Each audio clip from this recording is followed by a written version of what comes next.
The public record enters at 9:03 a.m. on a Thursday in November. The morning begins 2 hours and 16 minutes before that, and it begins with cold, not the decorative cold of calendar photographs. The cold that precedes dawn in the Adirondack backcountry has a smell to it first. Iron and old stone, the mineral bleed of a county building that has been absorbing mountain air for 97 winters. Chalk, salt, the faint oxidized scent of a structure that processes the paperwork of people's worst days without comment. Darrow Cale was 18 years and 31 days old when she sat down on the steps of the Essex County Surrogates Court in Elizabethtown at 6:47 a.m. The concrete transmitted its cold upward through 2 layers of worn denim in under a minute. She had one glove.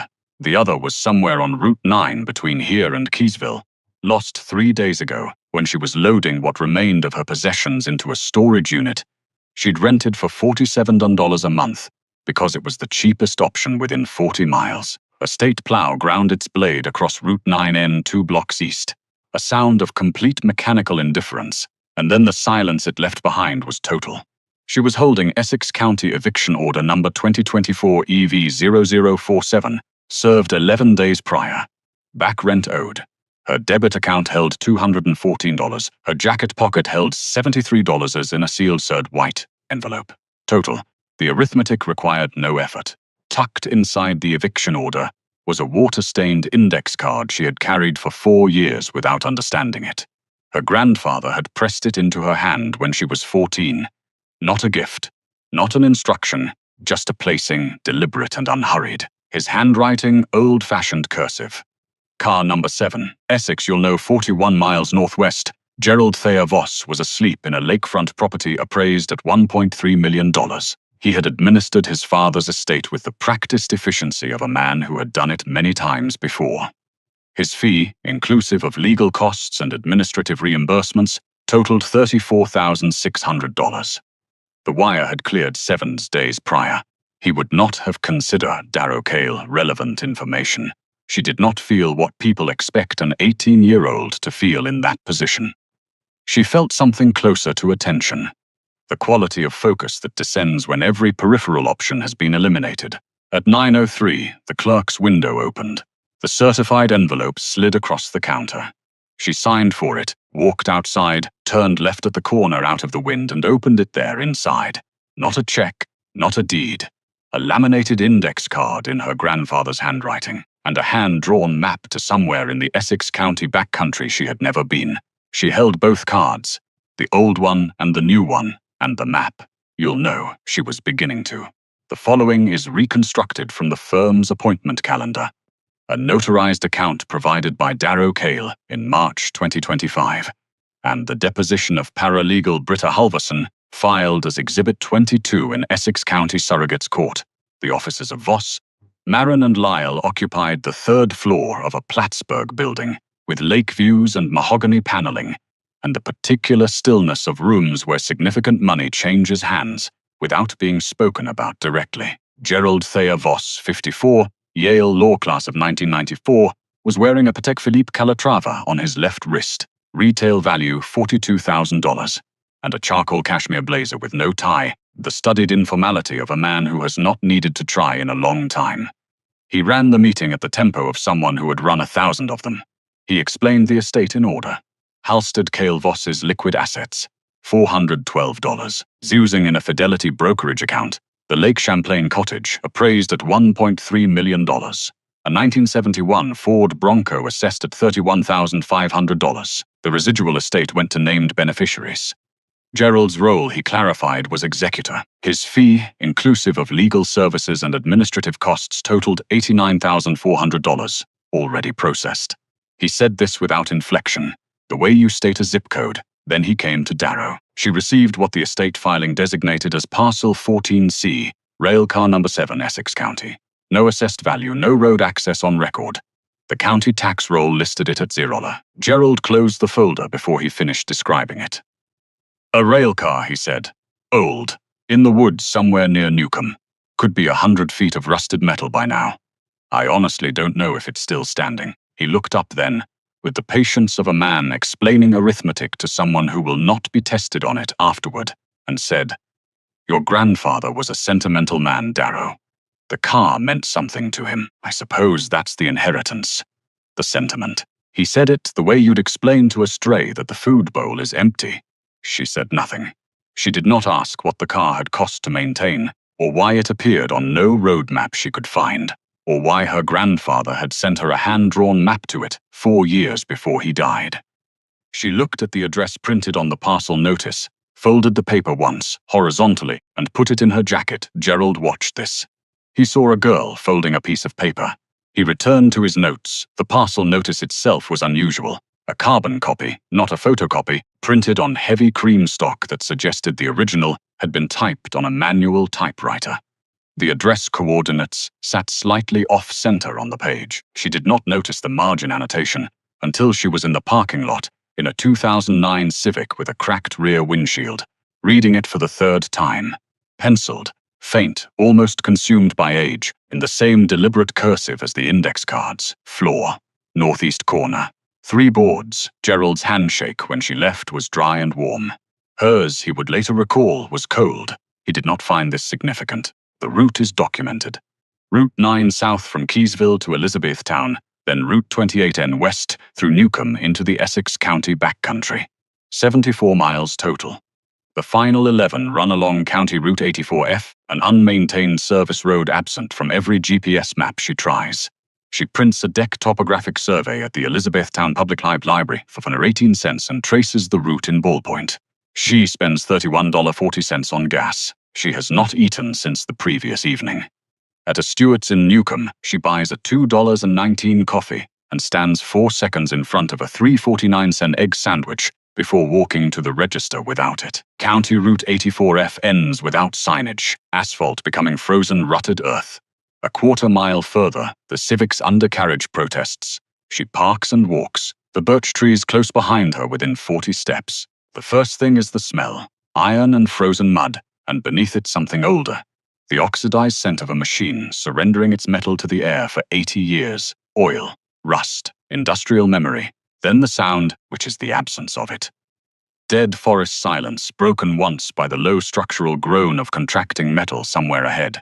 A sound that measures its collapse in decades, not moments. The cold here has mass. By the time the tree line opens, her left boot seam has failed and frozen mud is finding her sock. The train car does not appear so much as interrupt. A rectangular gap in the forest's natural disorder, 40 feet of rust orange and vine compression. A 1930s New York Central boxcar. The western 2/3 of the roof folded inward, the south face sliding door seized solid with rust and ice. One set of bogies sunk 14 inches into the earth. She checks her phone and stands there. 4 minutes and 17 seconds. The mud continues finding her sock. The car is probably exactly what Gerald said. Sentiment, which is another word for nothing. But she drove 74 miles. And leaving without looking is its own answer, and not one she is prepared to give. She enters through a gap in the collapsed roof section, pulling up on a vine-wrapped iron rung that holds. She measures from the doorframe using arm spans. Her grandfather's method, 3 lengths, which puts her in the northeast corner. She walks it, then stops. The floor beneath her right boot is different. Not the soft give of rot. Something below is bearing weight deliberately. She feels it before she kneels. 3 weeks of excavation compressed into 22 minutes. The 3 planks in the northeast corner are Douglas fir. She can see the grain pattern clearly once she kneels. Installed into a floor built entirely from pine. The fasteners are square head bolts, not the round head nails used everywhere else in the car's construction. Square head hardware was standard until approximately 1945. Someone reinforced this floor after decommissioning, and they built it to be found by someone who knew to look. She does not have tools.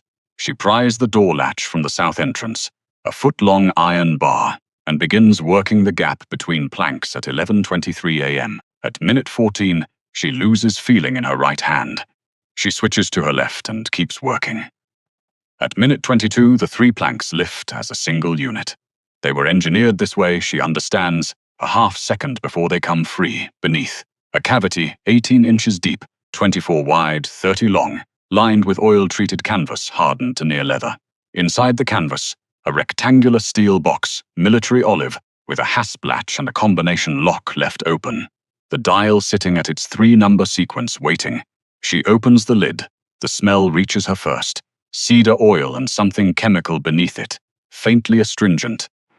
The scent of a preservation decision made 80 years ago by someone who understood that paper could be made to last if you were deliberate about it. The interior is warmer than the surrounding air by several degrees, insulated by the canvas, by the earth, by 80 years of staying closed. The top layer is oilcloth folded twice, soft as old money. Beneath it, a bound document, a sealed envelope with her name on it in her grandfather's hand. A smaller envelope marked Exhibit 14C Original, and beneath everything, a paper-wrapped bundle secured with a wax seal bearing the initials HCV. She opens the bound document first. A property deed notarized March 14, 1938, conveying 4.3 acres including the railcar parcel from the New York Central Railroad to Halstead-Cale Voss. Purchase price, $230, registered with Essex County. She reads it twice before she understands its weight. This property was never part of the estate Gerald administered. It predates it by 86 years. Then she opens the letter addressed to her by name. Halstead had known for 11 years that Gerald would move to control the estate. He was not, the letter makes clear, a sentimental man. He was a strategic one. Beginning in 2019, he engaged a Saranac Lake attorney named Portia Wainscott, deliberately chosen because Gerald did not know her, and executed a handwritten codicil, gifting the train car parcel to Darrow outside the estate entirely, effective upon his death. Gerald could not contest what he did not know existed. You were the only one who asked me why. The letter reads, Gerald will tell you the car is worthless. He will tell you this because he does not know what is in it, and because he is afraid of what he does not control. The instructions are precise. The small envelope contains the original deed Gerald will claim was destroyed. Keep it. Show it to no one before speaking with Portia Wainscott at 14 Cross Street, Saranac Lake. She has been waiting since 2019. The letter ends. You will be fine. You were always going to be fine. I just wanted to make sure. She sits down on the reinforced floor section and reads it 3 times. The 4th time, she is not reading. She is thinking Gerald received $412,000 in liquid assets, a $1.3 million cottage, and a truck. What she is holding is a 1938 deed with an unbroken chain of title, a legal codicil that supersedes his entire probate filing, and a wax-sealed bundle she has not yet opened. She reaches for it, tires on the frozen service road, 2 car doors, then silence, then boots in frozen leaves, moving toward the car from the east. She puts the letter inside her jacket. Everything else goes back into the steel box. She does not close the lid. She waits. The black GMC Yukon Denali pulled to the end of County Route 84F at 12:41 p.m. This is established by Corbin Pruitt's phone GPS log, submitted as part of his deposition. Gerald came first, then Pruitt carrying a survey tripod, then a county sheriff's deputy who positioned himself near the entrance gap and did not speak again for the duration of the encounter. Gerald's boots were Danner Acadians, $480 retail, and they were clean. A fact that registered because nothing on that service road stayed clean past the first 30 feet. He had not walked far to get here. He had known exactly where to stop. He did not ask what she was doing inside the car. He handed her a document, Notice of Adverse Possession Claim, filed with Essex County 2 days prior. County Tax Lot 14C, designated rail car number 7.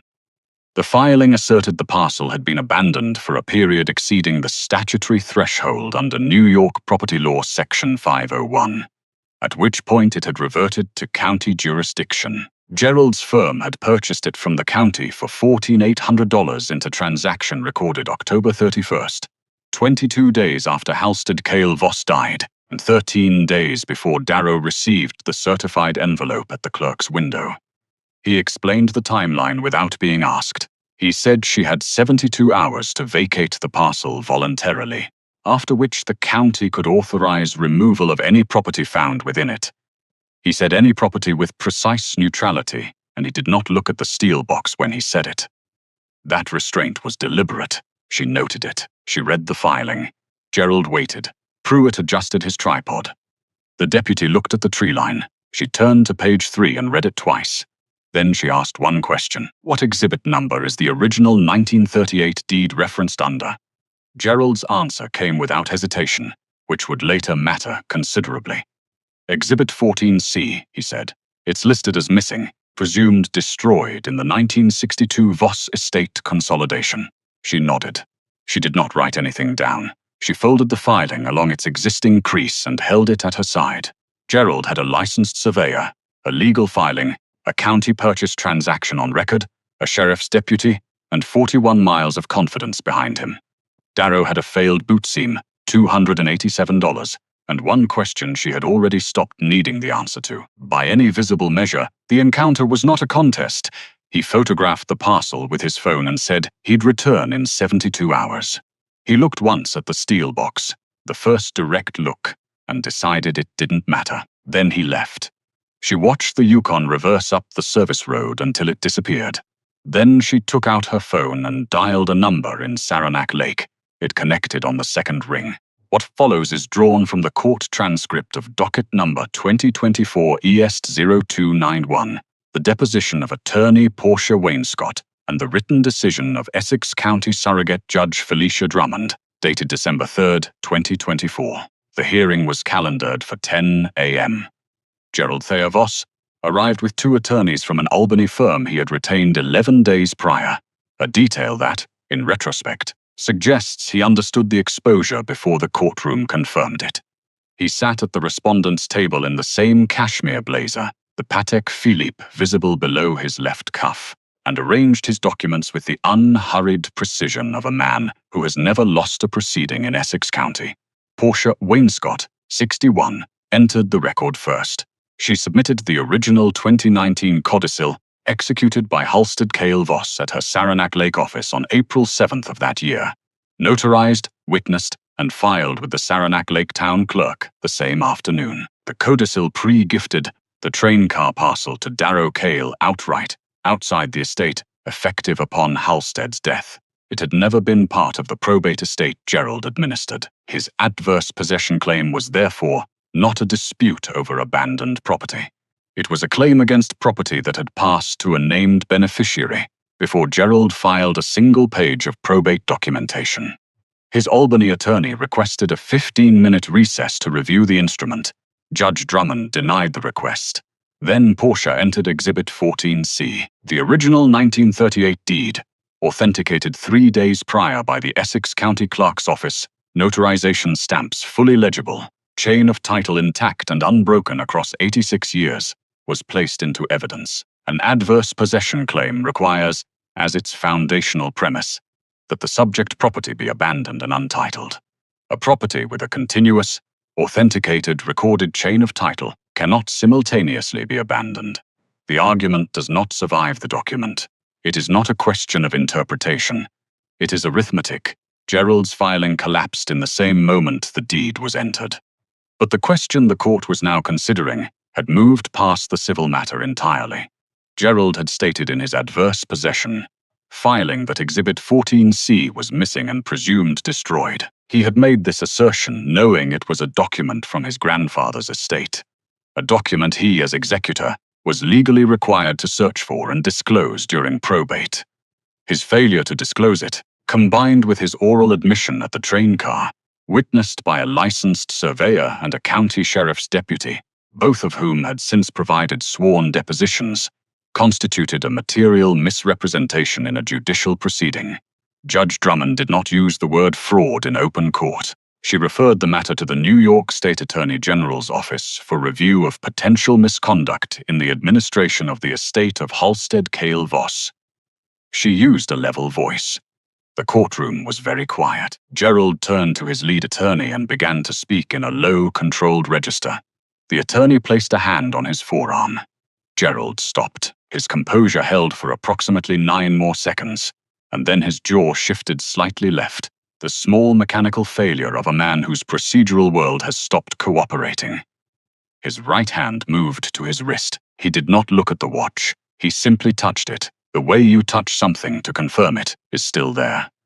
Outside in the corridor, Gerald's attorney called after Darrow to ask whether she would consider a settlement discussion. Portia Wainscott kept walking. Darrow paused.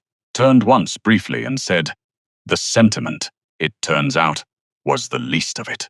Then she walked down the stairs and out through the heavy door, into the November light, and down the same courthouse steps where the morning had begun.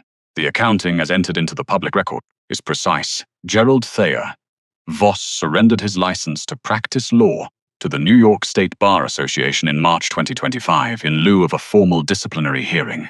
Voss, Marin and Lyle dissolved by May of the same year. Marin and Lyle having terminated the partnership within 6 weeks of the Attorney General referral. A civil recovery action, prosecuted by Portia Wainscott on Darrow's behalf, recovered $89,400 in improperly claimed executor and administrative fees, plus $14,200 in legal costs. The Lake Champlain cottage was placed under a constructive trust, pending full resolution of the estate fraud matter. Gerald Thayer Voss is not in prison. He is, however, practicing law nowhere in the state of New York, and every document bearing his signature filed in Essex County Surrogate's Court is under active review. Corbin Pruitt, the surveyor, cooperated fully and was granted immunity. He gave one interview to the Adirondack Daily Enterprise and said only, "I thought it was a routine boundary survey." The wax-sealed bundle, which Darrow had not opened in the train car, contained 14 bearer bonds issued in 1939 by the New York Central Railroad, face value $500 each. The bonds were no longer valid financial instruments. A railroad historian at Cornell University identified them as significant Depression-era collectibles. Darrow sold them through a certified auction house in Albany for $41,800. She did not sell the land. She filed for historic structure designation with the New York State Office of Historic Preservation. The application was accepted in February 2025. Restoration of the car began that spring, board by board, with a preservation contractor she found through the State Historic Register. She enrolled part-time in the Environmental Studies program at SUNY Plattsburgh. She is the youngest person in her cohort. In late July, she had occasion to visit the Essex County Surrogate's Court again. A routine filing, nothing contentious. She came down the same steps she had sat on in the dark 8 months before. The stone was warm under the afternoon sun. Both her boots were intact. She was not waiting for any window to open. She had somewhere to be, and she walked toward it without looking back. Her grandfather did not leave her a fortune. He left her a locked room, and the knowledge that she was the only one who would think to look inside. That was the inheritance. That was always the inheritance. The train car is still there, in the Essex County woods, and it is being restored, board, by the 18-year-old girl everyone forgot to count. If you had been sitting on those steps that morning, eviction notice in one hand, a dead man's handwritten map in the other, $287 to your name, would you have driven into those woods or walked away? Tell us below. And if stories like this one matter to you, subscribe. There are more.